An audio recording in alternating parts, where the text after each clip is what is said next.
Chapter 4, The Flea Market. Lizzie goes in to return the keys while I wait outside, gathering my nerve. I'm not so proud of the fact that I've never taken public transportation without an adult, but everything I need is usually within walking distance. The bells jingle as Lizzie comes back out and begins marching down the street towards the busy subway. The closest stop is a few blocks away, and I find myself trailing behind. I have a lot on my mind. I can't be expected to walk so quickly. She waits for me at the next corner, tapping her foot impatiently. I have an idea, I tell her, trying to sound enthusiastic. We can go to some garage sales right here in the neighborhood. You know, our best bet is the flea market, she says, firmly taking off again. We'd have a much better chance there than at some little garage sale. I know she's right. The 26th Market in Chelsea is the biggest in the city. My parents and I spent many weekends there. After Dad died, Mom and I went on our own, but it wasn't the same. In the last year or two, we haven't gone at all. How do you know which train we should take? I ask as we descend into the muggy darkness of the subway station. There's a map right here on the wall. Two older boys are standing in front of it, arguing about which way to go. One of them bets the other that he can't eat 15 Nathan's hot dogs in under 5 minutes when they get to the Coney Island. I whisper to Lizzie, I once stuffed 27 candy corns in my mouth at once and then ate them all. And I didn't even need anyone to bet me. That's gross, she says, tapping her foot at the boys who ignore her. Finally, they moved on, and we moved closer to the map. She traces her fingers along one of the subway lines. It looks like this one will take us right to 6th Avenue, and then we just need to walk 2 blocks. And it's only 5 stops, so don't be a baby. If it's only 5 stops, maybe we should walk, I suggest. You know, save our money. We're not using our money, she says, digging into her shorts pockets. We have your mom's tokens, remember? Tokens are still money, I mutter under my breath as she forces one into my hand. We approach the turnstile, tokens held at the ready, but when we get there, neither of us can find a place to stick them in. I've been a few months since my mom's taken me on the subway, and I guess I didn't pay enough attention because I can't remember what to do. I feel a tap on my shoulder. A man wearing a Yankees cap and t-shirts points to a sign that says no more tokens, Metro cards only. I tap Lizzie, who is frantically trying to stick the token in anything that remotely looks like an opening. She whirls around and I point to the sign. We sheepishly step out of the line and watch the Yankees fan swipe his card through a groove. He pushes through the turnstile and turns around to face us when he gets to the other side. Come on, he says, holding his card out. I can use the good karma. The Yanks are playing the Red Sox today. Thanks, I say, taking the card from his outstretched hand. I swipe it, walk through, and pass it back to Lizzie. After she comes through, she returns it to the man and mumbles an embarrassed, thank you. Lizzie doesn't like to admit there's something she can't do. I don't have that problem. I know I can't do most things. As we carefully dodge the used gum and unidentifiable puddles, I say to Lizzie, I wonder why my mother kept those tokens in the kitchen if they can't be used anymore. Half the things in our house don't have a purpose, she points out. Actually, I'd say more than half. We'd wait for the train a good distance behind the yellow line and listen to a short, wide man with a crew cut playing a guitar and sing about lost love. He looks like he should be on the football field, not singing in a subway station. I don't turn away until the high-pitched squeal of the arriving trains drown out his singing. Lizzie takes hold of my arm, and we push our way through the doors. Grasping onto a pole with a tighter grip than probably necessary, I try to keep my brain occupied by staring at the nearest advertisement. Get rid of adult acne. Adults have acne? I glance at Lizzie and wonder if she's thinking about the same thing I am. The appearance last Christmas of Lizzie's first pimple, better known as the pimple that ate Manhattan, she looks at me, looks at the poster, then scowls. But when she thinks I'm not looking, I see her reach up and rub her neck. In the right light, one can still see a faint red mark from where she savagely attacked the pimple with a pair of nose hair tweezers. After that, Mom made Lizzie promise to come with her with any beauty emergencies. Lizzie's dad is useless when it comes to girl stuff. He's the one who gave her the tweezers. Are we there yet? I asked, as the train slows to a halt. This is only the 2nd stop, she says. It feels like the 4th. Well, it isn't. Are you? Yes, I'm sure. Stop being such a baby. I'm not a baby, I mumble. Lizzie digs into her pocket. Here, she says, thrusting a milk dud into my palm. This should make you feel better. The half-melted milk dud is covered in a light film of pocket lint. I pop it in my mouth anyway. The chocolate caramel goodness does indeed make me feel better. A tall, middle-aged man standing nearby chuckles, and I turn to look at him. He nods his head toward Lizzie and says, You and your sister remind me of the way me and my sister used to be. Oh, the fights we would have. But there's nothing we would do for each other. There was nothing we wouldn't do for each other. She's not my sister, I quickly reply. My eyes dart to Lizzie, but she seems oblivious to the conversation. She's staring at the adult acne poster with a pained expression. The man raises his brow in surprise, then nudges me with his elbow and says knowingly, "Oh, she's your girlfriend." "No, she's not," I exclaim. This time getting not only Lizzie's attention, but the attention of everyone nearby. I feel my cheeks begin to burn. It's not like it's the first time I've heard that. Kids make fun of us at school all the time, but still, from a stranger? On the subway? "Now we're here," Lizzie says, grabbing my arm and pushing me toward the door. I glance back at the man and he gives me a little wink. "Arg!" "That wasn't so bad, was it?" Lizzie asks me as we climb the long stairs back to the bright sunshine. "I guess not," I mumble. I swing my backpack around to the front to make sure no one unzipped a zipper when I wasn't looking.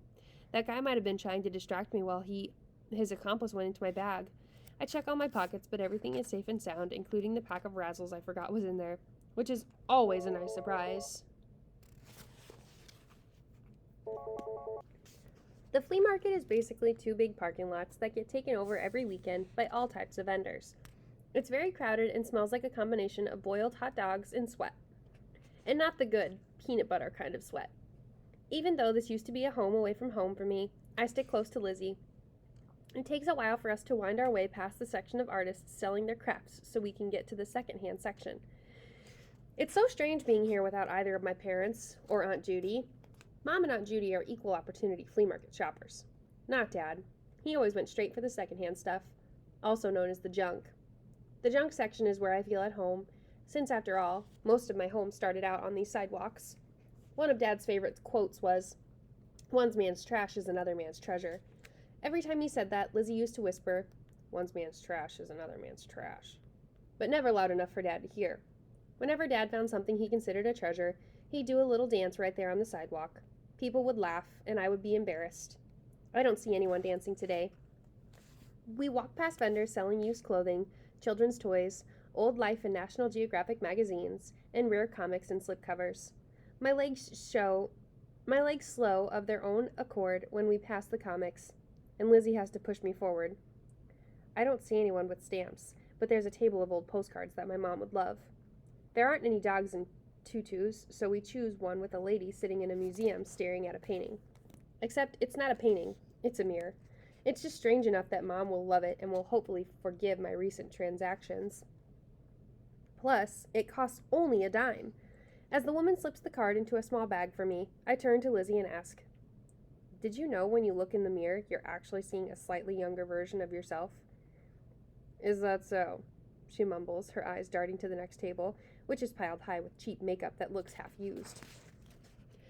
"Yes, it has to do with the time it takes light to travel. Between the mirror and the person standing in front of it." "Uh-huh," she says. I don't bother continuing my explanation about the speed of light, and ask her if she wants to stop at the makeup table. She pretends to be horrified that I'd even mention it, and harumphs. Lizzie is very attached to her tomboy reputation. We make our way up and down the rows, scanning the wares of keys. Halfway through the third row, we find a woman with blankets of stuff spread out on the ground. She also has a table with a tray full of mismatched jewelry and a bowl filled with brass doorknobs. I feel like we're getting warm. The table is crowded, and we have to wait for a rather large woman to finish haggling before we can see the rest. The haggler is trying to get the similarly large woman on the other side of the table to take $1 for the whole tray in front of her. She's holding up the tray, and we can hear its contents clashing and jingling, but can't tell what it is. What if we're a minute too late, and this woman's going to go home with my keys? Lizzie stands on her tiptoes and tries to peer over the lady's shoulder, but almost falls right on top of her instead. Patience never being her strong point, Lizzie finally has enough and pushes her way in. "Oh," I hear her say, "it's just a bunch of buttons. Why would someone want a tray of broken buttons?" The shopper in question turns to glare at her, then shoves $1 in the seller's hand and storms away. "Sheesh," Lizzie says as we step up to the table. "Some people are so sensitive." "Don't worry about it," the vendor says, tucking the dollar bill in a small canvas bag at her waist. She's here every week and never wants to pay more than $1 for anything. "I know the type," Lizzie says, gesturing to me with her thumb. "Hey," I say, offended. "There's a difference between thrifty and cheap." Lizzie is already busy rummaging through the other trays. "No offense," she says to the woman, "but why would someone want to buy buttons or old doorknobs, or any of this stuff?" The woman shrugs. "All different reasons. Sometimes people are looking to fix up something they've already got, and are searching for a particular thing. Some folks are looking to add to a collection. You wouldn't believe the things folks collects. Like mutant candy, Lizzie says innocently. The lady looks puzzled. Can't say I've heard of that. I elbow Lizzie in the ribs and say to the woman, We're looking for some old keys. Do you have any? Sure, she says, snapping her fingers. I've got some around here somewhere. She goes off to search through her stuff on the ground, and Lizzie and I high-five. The woman unearths a faded metal trash can from behind a pile of mismatched shoes and waves us over. We hurry around the table and kneel down onto the old threadbare blanket. Greedily, we dig our hands in and can pull out handfuls of what we expect to be keys. We look at each other and frown. The lady is busy giving change to a young woman who just bought a pair of old tap shoes for $1.50, so we have to wait until she is free again. I tip the trash can forward so we can see inside and say, these aren't exactly what we had in mind. Huh? Why not? She asks. Well, for one thing, Lizzie says, these aren't keys. They're locks. Is that right? The lady asks, peering into the can. Oops, sorry about that. Keys, locks, all part of the same thing, right? She laughs a little and then turns away to assure a young mother that the sing and snore Ernie doll will still work if she puts fresh batteries in it and sews the ear back on. With a sigh, we drop the locks back into the can. After a quick detour for a slice of pizza, we find a bearded man who has a small dish of assorted keys amidst a selection of marbles and plastic combs. Even Mom wouldn't buy used combs. I can't help wondering if the man brushed his scraggly beard with those combs. Lizzie quickly reaches for the keys, but the man puts out his hand to stop her. You break it, you buy it, he says gruffly. How could you break a key? Lizzie asks, hands moving naturally to hips. Kids have a way of breaking things, he says. You'd be surprised. We're not really kids, I feel compelled to announce. We're almost teenagers, actually. That's even worse, he says. Look, says Lizzie, we just want to see if your keys open a box that we have. Yeah? What box is that? Show 'em, Jeremy, Lizzie says. I'm about to unzip my bag when I realize I don't want this guy's big dirty hands all over my dad's box. I shake my head. Lizzie opens her mouth to argue, but then stops when she sees my expression. You want the keys? The man asks. You'll have to buy 'em like everyone else. Fine, I say, reaching into my pocket. The first rule of flea markets is that you only put a few dollars and some change in your pockets, so the vendor will think that's all you have. If they see more money, they'll ask for a higher price. I pull out 50 cents. Is this enough? The man shakes his head. $2, he says. $2? Lizzie exclaims. There's only like 8 keys. The two of them have a standoff. Lizzie glares and the man looks bored. Then all of a sudden, Lizzie darts her hand out and grabs the dish with all the keys. Before the man can register what she's doing, she takes off running down the aisle. My mouth falls open. The man starts to go after her, but soon realizes he can't leave his stand. He stands directly in front of me and holds out his hands. Shaking, I hurriedly place $2 in his waiting palm. You can add an extra 50 cents, too, he says, for the dish. I have no choice but to hand over the quarters. Your girlfriend's quite a firecracker, he says with a hint of admiration in his voice. She's not my girlfriend, I tell him, already hurrying to put as much distance between me and him as possible. I move as quickly through the crowd as one can with a backpack on his back and find Lizzie waiting on a bench near the front of the market. She is already halfway through a snow cone.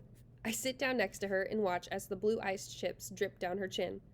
Words fail me, I say, pulling the razzles out of my backpack. Candy never fails me. I rip open the packet and hold it up to my mouth. I shake it until all the razzles empty into my mouth. Now I couldn't even talk if I wanted to. I know you don't approve, Lizzie says, tossing the empty cone into the garbage can next to her. But come on, that guy was totally obnoxious. I continue to chew furiously and don't respond. Okay, she says. You don't have to say anything. Let's just try the keys. She pulls the box out from the bag on my lap and tries each key in one hole, just like we did before. One of them slides halfway into the hole and we both give a little jump, but then it won't go any farther no matter how hard we push. When she's done, Lizzie tosses the whole bunch into the garbage bin. Why'd you do that? I ask, almost choking on the huge chunk of gum. We should have kept them. What for? She asks. I don't know, but they cost me $2.50. She laughs. You paid the guy? Of course I paid him. He was going to beat me up. He wasn't going to beat you up, she says. I thought you only stole things that had no monetary value, I point out as we head back to the market. We were just going to borrow them, Lizzie insists. He was the one who was so rude about it. No excuses, I demand. No rationalizations.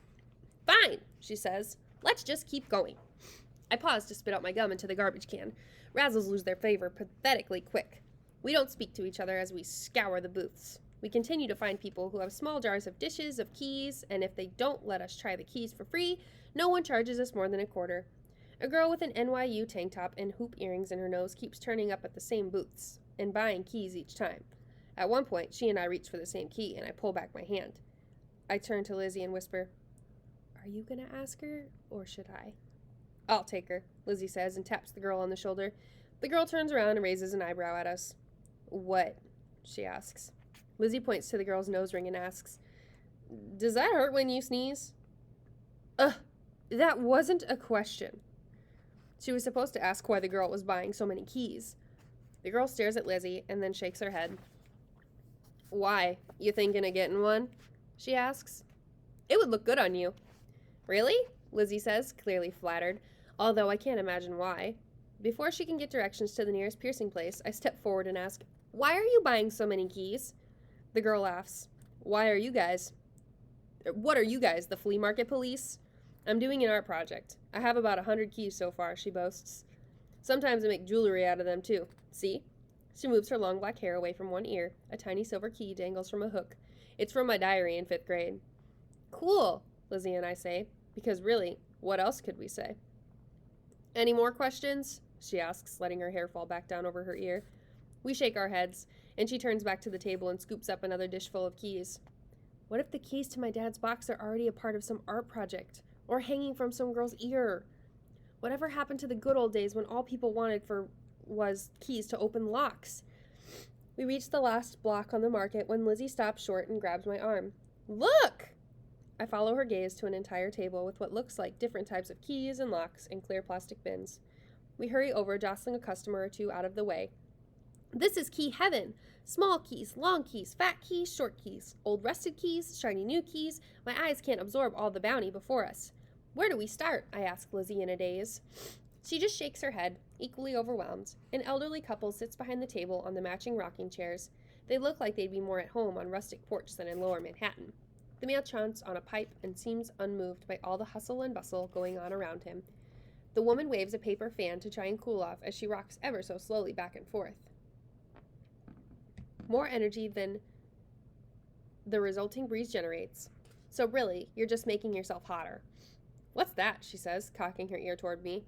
Lizzie pushes me aside. "Never mind him," she says loudly, turning to me. She says, "We can show them the box. Otherwise, we could be here for hours." "I know you don't want to take the subway home in the dark." I scramble to slip my arms out of the straps and unzip the bag. Lizzie takes the box from me and lays it gently on the table. The couple lean forward in their chairs and peer at the box with interests. The old man takes his pipe out of his mouth and taps it on the edge of the table so the burnt tobacco falls onto the asphalt below. "That's a mighty pretty box you've got there," he says in a gentle voice. "Do you think any of your keys will open it?" I ask eagerly. He says thoughtfully. "Mind if I take a closer look?" I push the box closer to him, and he lifts it up and turns it around a few times. He doesn't ask me about the words engraved on it. He mumbles to himself something about not have seen a little box like this in years, and about true craftsmanship being a dying art. "You've seen boxes like this before?" I ask. Then I turn to Lizzie and say, "If we could find the manufacturer, I bet we could get the keys from them." "But Larry Jr. said there's no name on the box," she replies. The old man nods in agreement. "This here's handmade. Used to know a guy and his wife who sold stuff like this, but they retired from the flea market circuit a few years ago." "Any way to contact them?" Lizzie asks. "Maybe they'd know where it came from." The man shakes his head. "Sorry, haven't a clue." Lizzie and I share a disappointed look. "But you're welcome to go through my collection and see what you can find," he says, handing me back the box. "As you can see, we've got all kinds." He points to each bin in turn. "Over here you've got your railroad keys, then your jailhouse keys, keys to open luggage, wine pocket keys, then there are Ford Model T, and Edsel car keys, and they're here open the rooms at the 5 Seaview Motel before they went to those plastic cards." He gives a little shudder when he mentions the plastic cards. "And here," he says proudly, pointing to a tall board attached to the end of a table, "we got our pride and joy. The board is covered with rows of hooks with every old-looking key hanging from them. Most of them are rusted, and some of the bottom row are over 6 inches long." They look like big skeleton keys. The man tells us how he got them from all over the world and that some are hundreds of years old. They're actually very cool, and I can see why they are his pride and joy. Lizzie has been shifting her weight from one foot to the other impatiently. Finally, she blurts out, "Don't you have any regular keys?" I cringe. Lizzie really has to work on her manners. The old woman pushes herself out of her rocker and says, "Come on, George. Show the kids what they want." "Yes, dear," the man says, winking at me. He picks up a small bin from between the watch winders and the luggage keys and hands it to Lizzie. "Give these a shot," he says. "These are the ones that don't fall neatly into any other category." "We'll bring them right back," Lizzie promises, hugging the box close to her chest. "You look like trustworthy kids," the woman says. "We'll be here all day." Lizzie beams at her being called trustworthy. She thanks them and quickly hurries towards the closet bench. I grab my box off the table and have to jog to keep up with her. When I join her on the bench, I notice her brow in crinkle, like she's thinking hard about something. "Something wrong?" I ask. "I don't know," she says, gesturing to the table. "We just came from all those keys." "What about them? They were all made to open something specific, right? Like one particular lock or door or briefcase or something." "I guess so. So what if there are people all over the world, people like us, who have a lock but can't find the key? Don't you think that's kind of sad?" Every once in a while, Lizzie says something that really makes me think. I can see her point. Two parts of a whole separated and lost from each other. Like swans, I say. "Huh? You know how swans mate for life, and then if one of them dies, the other just swims around alone for the rest of its life? Keys are like that. My dad's box is like that. Only one key will fit. Well, in our case, 4 keys." Lizzie considers this for a minute, then says, "Can we forget about the swans and just try these keys?" "You're the one who brought it up," I point out. "I did not bring up swans. You just don't like learning anything new," I argue. "I just don't see the point of knowing a lot of useless facts." I am not going to get sucked into this argument again. "Let's just try the keys," I say through clenched teeth. We get about halfway down the bin when something happens. A key fits all the way into the hole. All the ridges line up. I keep slipping it in and out to make sure it's really happening. Lizzie grabs my arm and squeezes. "Does it turn?" she asks breathlessly. I try to turn it in both directions, but it won't move.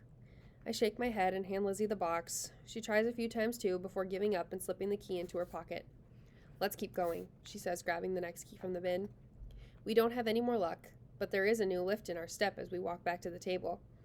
"How'd it go?" the man asks when we return the bin to its rightful place. Lizzie pulls the key out of her pocket and says, "This one fits in one of the holes, but it won't turn." The man nods. "You can keep that one, but I suspect your box was made exclusively for one set of keys. You may find a few more to fit the holes, but I doubt you'll get them to turn." I look down at the box in my hand. My dad's words stare back at me, then swim a little as my eyes get watery. "Here," the old man says, reaching up and pulling one out of the big keys of the board. He hands it across me with a long, padded bag. "Take this as my gift. Anyone looking for keys as hard as you is a kindred spirit." Surprised, I gingerly take the key from him. Some of the rust rubs off on my hand. "Thank you," I say sincerely. "What did it open?" He shrugs. "Probably an old barn or storehouse." "Great," Lizzie mutters. "Now we've got 4 locks with no keys, and 2 keys with no locks. We're worse off than before." I carefully slip the key into the padded bag and put it and the box into my backpack. "Thank you for the gift and all your help," I say to the couple. "We really appreciate it." "It's a shame you lost those original keys," the man says, as he and his wife head back to their rockers. I'm about to tell him that it wasn't us who lost them, but before I get a chance, Lizzie says, "Don't worry, we know where they are and we're gonna find them." I'm about to ask Lizzie what the heck she's talking about when the old man relights his pipe and says, Good. Be sure to come back and tell me what the meaning of life is once you find out." "We will," says Lizzie, already turning away. She puts out one hand and back on my back and starts pushing me down the aisle.